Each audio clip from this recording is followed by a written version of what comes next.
Hello and welcome to the On the Apex analysis of the 2026 Austrian Grand Prix. The way I do this is I start with the team at the bottom of the Constructors' Championship and move to the ones at the top, looking at the team's performance during the race.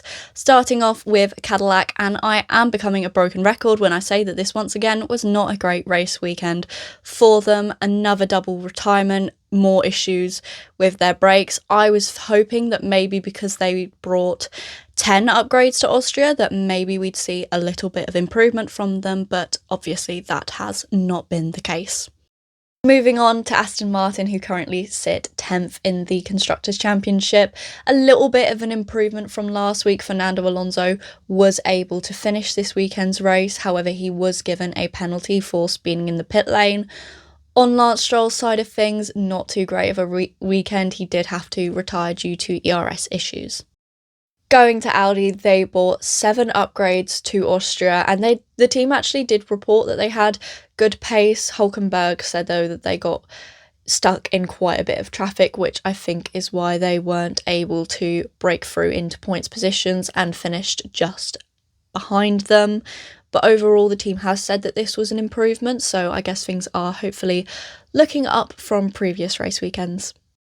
Moving on to Williams, Carlos Sainz didn't have the best start to his race, dropping down several positions and then later retiring along the pit straight due to power unit issues. Alex Albon reported that unfortunately the car just did not have the pace to fight in the midfield, but the team have said that they are bringing upgrades to Silverstone, so hopefully we'll see a bit of improvement there. Going to Haas, and they bought 2 upgrades to Austria, and team principal Ayo Komatsu and Esteban Ocon did say that it was a positive weekend for the team and that they were able to get good pace out of the car. So hopefully this is an improvement for the team and that they're going to be able to work their way up through the midfield now.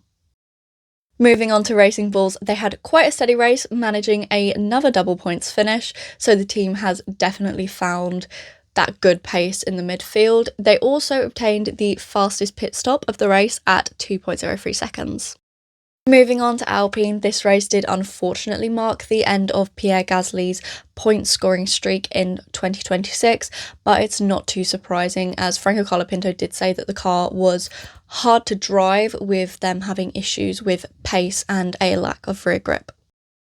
Moving on to Red Bull, they bought 7 upgrades to Austria and Max Verstappen had quite the good race, managing to move from 5th up to 2nd while having a really good battle with Lewis Hamilton. I do think it's a very positive look for the team that they are closing in on the gap to Mercedes. I do think they are still a step behind, but the fact that Max was able to get within a second of George is definitely a step up and a improvement for the team.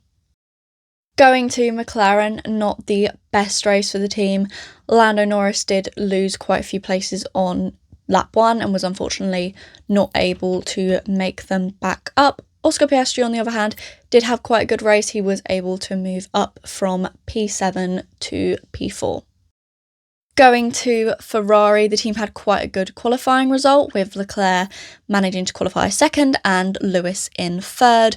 Unfortunately, I think, at least in Leclerc's case, their setup that they used in qualifying was not as good for the race. Leclerc reported that he struggled on the straights and then with rear sliding and also tyre degradation, so unfortunately they weren't able to challenge Mercedes for the lead this weekend.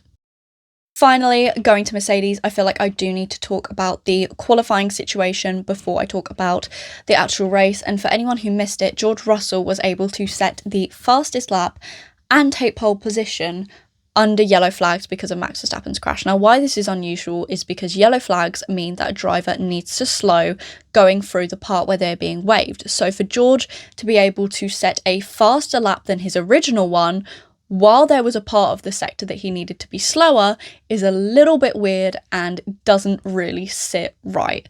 Now, I'm not the FIA. I don't have the data to look at to say whether or not he did slow or whatever happened, so I feel like, unfortunately, it is one of those situations that need to just be dropped because the race has happened, so there's not much that can be done about it. But moving on to the actual race, George had quite an easy lead. He was under pressure from Max maybe at one point during the race, but I don't think his lead was ever really in jeopardy. I think Max was still a little bit slower than him. Kimi Antonelli had the more unfortunate side of the race. Both times he pitted were one lap before the virtual safety car, so he did unfortunately miss out on those cheap pit stops, which would have allowed him to challenge for the lead. Props to both drivers though. They did say in the cool down rooms that their drinks systems weren't working, so they did the whole race without their drinks, so props to them for that.